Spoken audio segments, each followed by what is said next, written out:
Halo sobat, selamat datang di channel ini. Kali ini kita akan membahas berbicara tentang dasar-dasar tentang public speaking, yaitu basic public speaking, seni berbicara di depan umum. Public speaking adalah seni berbicara di depan umum atau audiens dalam suatu forum tertentu. Siapa-siapa sajakah seorang public speaker atau mereka yang menggunakan keahlian public speaking?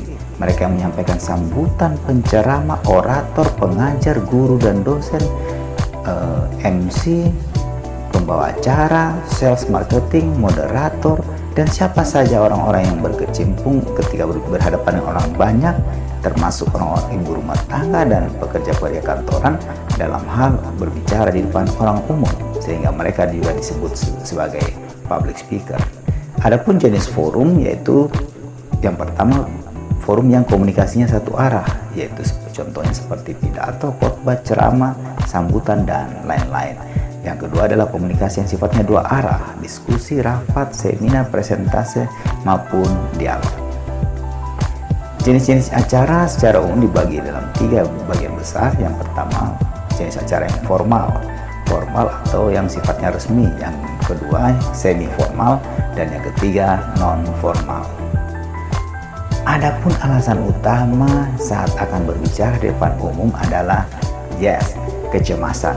Kecemasan adalah rasa takut berlebihan, takut salah, takut berbuat salah, dan takut dalam hal bertindak, seperti juga dalam hal berbicara di depan umum. Survei ketakutan sebuah survei yang dilakukan oleh The People's Almanac Book of List pada 3.000 warga Amerika soal ketakutan terbesar dalam hidup mereka. Faktanya, hasil penelitian ini menyatakan bahwa public speaking adalah ketakutan terbesar daripada responden.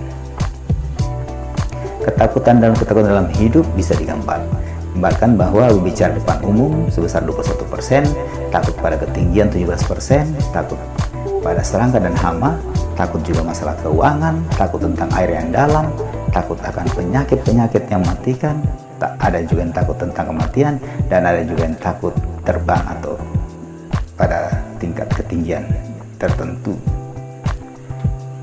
Survei ketakutan pada 1.000 orang yang dilakukan oleh Human Resource Development, ternyata berbicara di depan umum adalah ketakutan terbesar daripada mereka. Selain ketakutan masalah keuangan, hari tua, sakit, teman hidup, kematian, serangga, takut terhadap kerusuhan, kesendirian, ketinggian, maupun kepada binatang buas seperti anjing dan sebagainya. Glossophobiya ya ini jenis fobia sosial yang membuat kecemasan, yakni rasa takut berlebihan yang dialami seseorang saat harus dia tampil untuk berbicara di depan umum.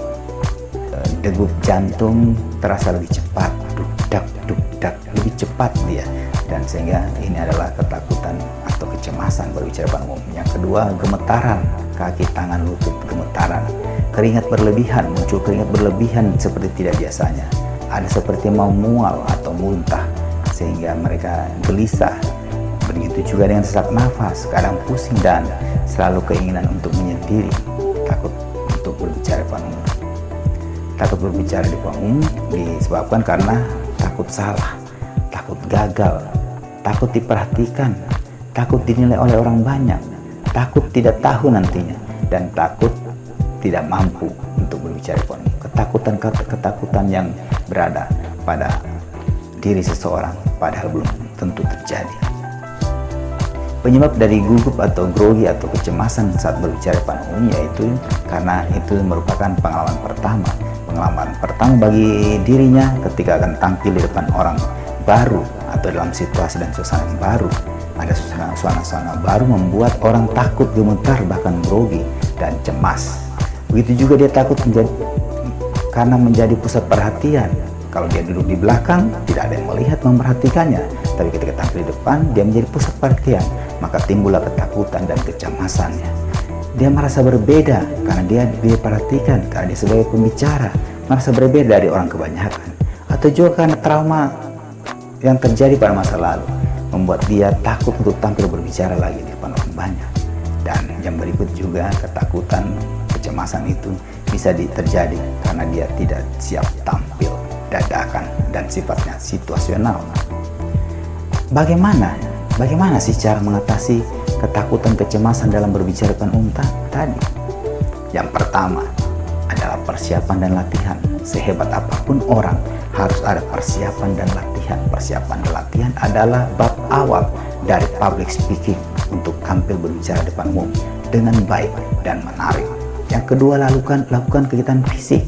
Lakukan kegiatan fisik bisa dengan menghirup udara dalam-dalam melewat hidung dan membuangnya lewat mulut dan melepaskan secara perlahan-lahan sehingga oksigen mencukupi, bahkan bisa masuk lebih dalam dan kita merasakan sensasi ketenangan, kedamaian, dan membuat kita lebih rileks sehingga kita tidak tegang, bahkan tidak takut dan cemas lagi. Yang ketiga adalah kita yang memantaskan diri sebagai pusat perhatian audiens, memantaskan diri bahwa kita adalah seorang pembicara yang pantas untuk didengar, dan memantaskan diri bahwa kita adalah seorang pemimpin yang harus berkomunikasi kepada orang banyak, karena itu adalah keahlian dan kelebihan dari seorang pemimpin.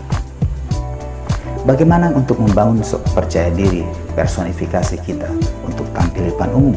Yang pertama, kita memiliki pikiran yang positif bahwa kita tampil di depan umum bukan merupakan hukuman, bukan merupakan kutukan, tapi kita membawa pikiran positif bahwa kita tampil di depan umum adalah satu peluang dan tantangan untuk menjadikan kita pemimpin yang lebih baik dan pemimpin yang lebih besar pengaruhnya.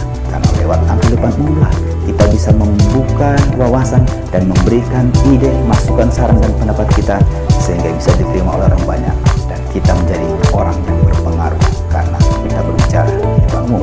Yang kedua, penampilan yang menyesuaikan dengan situasi dan kondisi, penampilan yang bisa menyesuaikan dengan audiens, dan penampilan yang bisa diterima dan dikenang sebagai seorang pembicara publik karena kita tampil dengan kepantasan dan dalam kesesuaian norma sosial maupun aturan-aturan yang ada dalam masyarakat. Tidak terlalu berlebihan, tidak mencolok, itu juga tidak terlalu jauh merendah di bawah, karena kita adalah pusat dari perhatian audiens. Yang ketiga yaitu pembawaan diri. Pembawaan diri membuat kita menjadi mantap dalam berdiri, mantap dalam melangkah, mantap dalam bergerak, dan menampilkan pembicaraan yang baik dan menarik. Karena pembawaan diri ini juga menentukan seseorang bisa dinilai pantas untuk didengar, tidak cengengesan, tidak membuat gerakan-gerakan yang berlebihan yang bisa menurunkan derajat daripada kewibawaan kita sebagai seorang pembicara publik. Adapun pengertian komunikasi di dalam public speaking adalah proses penyampaian dan pemaknaan ide. Penyampaian dan pemaknaan ide dari seorang pembicara publik menyangkut maksud dan pesan kepada pihak lain, dalam hal ini audiensnya. Elemen-elemen komunikasi dalam public speaking yang pertama yaitu verbal elements atau elemen verbal. Elemen verbal berupa teks, naskah, susunan pidato, bahan ataupun konsep. Verbal elements ini berupa tulisan atau bahan yang kita persiapkan. Yang kedua yaitu vocal elements. Elemen vokal menyangkut volume suara, kecepatan, tinggi rendahnya nada bicara kita atau intonasi, artikulasi berupa pelafalan atau pengucapan kata-kata yang bisa didengar, bisa diterima, dan mudah dimengerti. Yang ketiga adalah visual element. Visual element adalah contohnya seperti kontak mata, hal-hal yang terlihat oleh audiens yang kita tampilkan secara fisik. Begitu juga ekspresi wajah, ekspresi muka, raut muka, sehingga apa yang kita bicarakan sesuai dengan apa yang kita sampaikan, dan itu juga yang terlihat oleh audiens. Postur, sikap berdiri, cara melangkah, cara berjalan, dan cara berjabat tangan itu terlihat dari postur kita. Dan yang berikut adalah bahasa tubuh atau body language. Body language adalah penegasan dari apa yang kita sampaikan secara lisan atau verbal. Secara persentase pengaruhnya elemen-elemen komunikasi ini terhadap audiens, penelitian dari Dr. Albert Merhalbian, ahli komunikasi yang menyatakan bahwa ternyata visual elements dominan berpengaruh dalam public speaking, karena apa yang dilihat orang, apa yang ditangkap dalam tangkapan mata, itu yang membuat mereka tergugah untuk selalu mendengar dan mengikuti pembicaraan atau penyampaian kita secara tuntas. Yang kedua yaitu vocal elements yang berpengaruh sebesar 38%. Visual elements berpengaruh sebesar 55% dan verbal elements hanya berpengaruh sebesar 7% saja dalam public speaking. Adapun daya tangkap panca indera, audiens terhadap apa yang kita sampaikan, apa yang terlihat pada kita sebagai seorang pembicara publik, menurut penelitian Munsert adalah indera perasa hanya bisa dominan menangkap sebesar 1% saja, indera peraba 1,5%, indera penciuman 2,5%, indera pendengaran sebesar 11%, tapi indera penglihatan, indera pelihat yaitu indera mata dominan 84% dalam komunikasi. Adapun cara untuk menjadi seorang pembicara publik yang baik dan menarik, how to be public speaker. Yang pertama adalah ekspresi wajah. Ekspresi wajah merupakan halaman depan atau tampilan utama kita kepada audiens. Ekspresi wajah yang menarik dan menggugah orang untuk melihat dan menatap kita secara lebih lama dan lebih fokus, membuat mereka nyambung atau connect dengan apa yang kita sampaikan. Bahasa tubuh membuat audiens lebih merasa mengerti dan lebih yakin dengan apa yang kita sampaikan, karena bahasa tubuh adalah bahasa penegasan kita kepada audiens melalui gerakan tangan atau mimik atau gerakan badan tubuh kita. Sikap berdiri atau postur membuat kita menjadi pembicara yang lebih baik dan lebih menarik. Variasi suara untuk memberikan kesan yang lebih luas dan lebih mudah dimengerti karena ada intonasi, artikulasi, dan pelafalan yang lebih baik. Yang berikut adalah teknik berbicara. Teknik berbicara menyangkut bagaimana kita membuka pembicaraan dengan power opening. Yang kedua, bagaimana cara kita merunut cerita atau merunut ide penyampaian pesan yang kita sampaikan. Dan yang berikutnya adalah untuk cara menutup pembicaraan itu dengan mengesankan. Demikian apa yang bisa saya sampaikan. Terima kasih. Salam inspirasi.